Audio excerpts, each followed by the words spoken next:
सामने देख रहे हैं सूरज की शुआएं सारी डिफरेंट डायरेक्शन में। वो बादलों की वजह से लग रही है। नहीं, बादलों में से लाइट डिफ्यूज हुई नहीं सर। नहीं हो रही है। वे चेंज नहीं कर सकती। सही है। लेकिन उसमें एक पास थ्रू होके आ रही है ना, वे नहीं चेंज कर रही। बंद वो हो सकती है, लेकिन लाइट की रेज की डायमेंशन चेंज नहीं हो सकती कभी भी। ये तो प्रूवन एक्सपेरिमेंट है।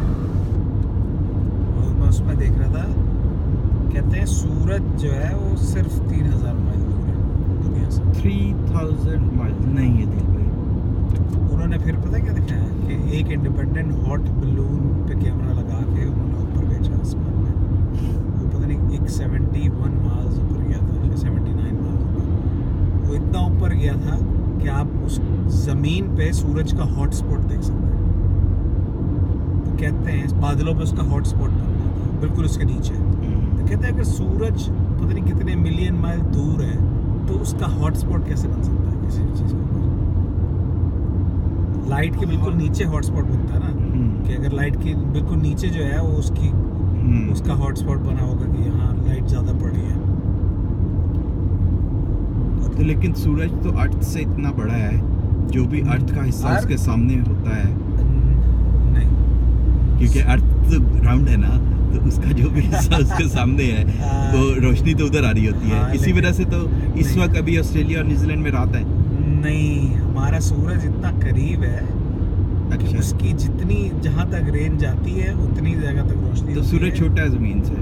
सूरज और चांद दोनों एक ही साइज के हैं। और जमीन से पता नहीं बड़ा है कि छोटा, ये नहीं पता करें उससे जाके पूछें। कहते हैं सिर्फ 3000 माइल दूर है सूरज। 3000 तो पाकिस्तान है यहाँ से। जमीन से 3-3.5 माइल ऊंचा है बस सूरज। तो उसकी साइकिल ऐसे चलने के बजाय, जमीन फ्लैट है तो उसमें साइकिल ऐसे चलती है। तो जो गर्मी होती है इसमें साइकिल बड़े हो जाते हैं, छोटे हो जाते हैं। बड़े हो जाते हैं तो दिन छोटे होने लगते हैं और रातें बड़ी होने लगती हैं। वो तो सर्दियों में होता है। हाँ, वही मतलब कि साइकिल इस तरह चलता है उसका।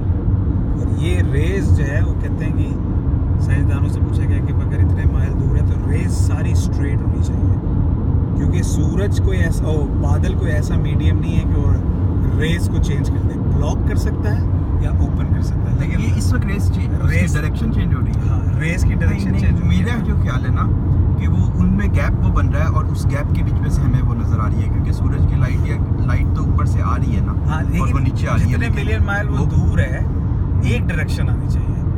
अभी आपने देखा ना कि लाइट एक ऐसे आ रही है, एक ऐसे आ रही है, एक ऐसे आ रही है, ये नहीं आ सकती क्योंकि इतने माइल दूर से तो लाइट एक ही बीम में आएगी ना।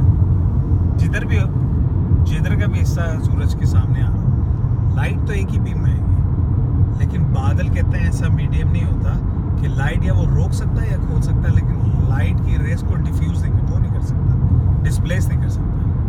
यानी अब सूरज भी तकरीबन 3000 माइल्स दूर है जमीन से। 3-3.5 माइल दूर है सूरज और चांद दोनों एक ही साइज है।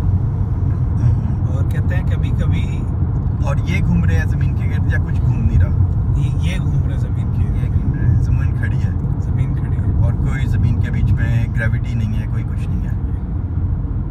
हम लोग वजन की वजह से टिके हुए हैं। अगर हमारा वजन ना हो तो मैग्नेटिक कोई फील्ड है, लेकिन वो ग्रेविटी की और जो खुसूसियात है ना वो डिफाइन नहीं करती जो मैग्नेटिक फील्ड है। मैग्नेटिक का मतलब है कि वो आपको अपनी तरफ पुल करती है। लेकिन जो मैग्नेटिक चीज़ है उसका पूरा मैंने बहुत सारी देखी लोगों ने, जो डिफरेंट थ्योरीज जनरल लोगों ने जो है वो डिस्प्लेसमेंट क्या कहते हैं उसे। और ये नासा वगैरह सब झूठ है। नासा झूठ है। दुनिया एक डोम है, फ्लैट और डोम ऊपर से, आप इसके बाहर नहीं जा सकते। यानी स्पेस में जा ही नहीं सकते। स्पेस में नहीं जा सकते। नील आर्मस्ट्रॉन्ग चांद पे भी नहीं गया था। नहीं, ये सब फेक है। और वो जो ग्रेविटी फिल्म थी वो उसका स्पेस स्टेशन चांद में फटा ही नहीं। कुछ फेक है। तो हमारे सैटेलाइट भी नहीं है फिर इसका। सैटेलाइट एग्जिस्ट नहीं करता। जीपीएस भी नहीं है। जीपीएस हर चीज़ ग्राउंड बेस है। ग्राउंड से ही, लेकिन हमें तो जब इंडोर्स होते हैं सिग्नल नहीं आते हैं, आउटडोर्स होते हैं तो सैटेलाइट के सिग्नल आते हैं। वो सब ग्राउंड बेस है ना, जहाँ अच्छा ये अगर आप लगाते सिटी हैं सेंटर लंदन के बीच में भी हैं, सेंट्रल लंदन में भी हैं आप, ठीक है, जब हाई राइज बिल्डिंग्स आ जाती हैं तो आपको सिग्नल नहीं मिल रहे होते हैं। इस तरह मोबाइल की सिग्नल भी तो नहीं आते। मोबाइल तो अगर वोडाफोन होता है फिर नहीं आते। नहीं, कोई नहीं आते। अंदर बाहर होने से नहीं, जैसे वो आते हैं। जो चीज सैटेलाइट से कनेक्ट है वो क्या तो कहते फिर हैं, ये जो उसके हम सिग्नल लोग आगे पीछे की हो डिश एंटीना और ये बाकी चीज़ें यूज़ करते थे, सकती है। ये सब ग्राउंड बेस है। तो डिश एंटीना ऊपर करके क्या करता है, मैं तो खुद उसकी एलएन भी चेंज करता था, चैनल हाँ, चेंज हो मतलब वो जाते थे। ग्राउंड बेस जो रेडार सेंटर है उनसे लेता है। अच्छा, ऊपर से सैटेलाइट से नहीं ले रहा होता। हर चीज ग्राउंड बेस जीपीएस तो काफी जगहों पे जीपीएस अगर सिस्टम क्यों नासा नहीं है तो फिर इसी तरह तो फिर पाकिस्तान ने भी बदर 1 2 छोड़ दिए थे, इंडिया भी छोड़ता रहता है, बाकी मुल्क भी स्पेस प्रोग्राम, सारे हर मुल्क का ही अपना स्पेस प्रोग्राम है। का तो कोई वो नहीं है। पाकिस्तान ने अपना सैटेलाइट छोड़ा था, हाँ, वो सिंगापुर पता नहीं कहाँ के जरिए छोड़ा। हाँ जो भी किया था, लेकिन बदर के नाम से बदर 1 और फिर बदर 2 भी। ये कोई चीज एग्जिस्ट नहीं। फिर सारी दुनिया मिली हुई है इनके साथ। हाँ, ये एक ट्रीटी है जो साइन हुई है। फिर तो ये ओपन सीक्रेट हुआ। हाँ, जनरल पब्लिक को नहीं पता। तो इस तरह करके फायदा क्या होगा? क्या कि लोगों को नहीं पता चले कि दुनिया जो है वो डोम है।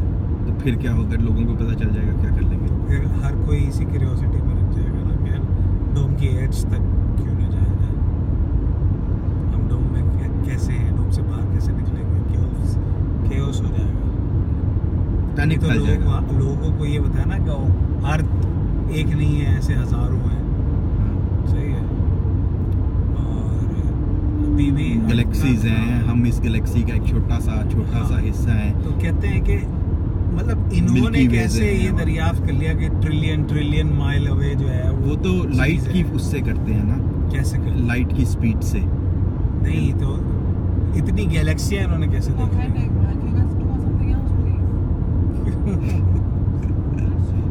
अच्छा, कोक स्टूडियो का नया वर्जन।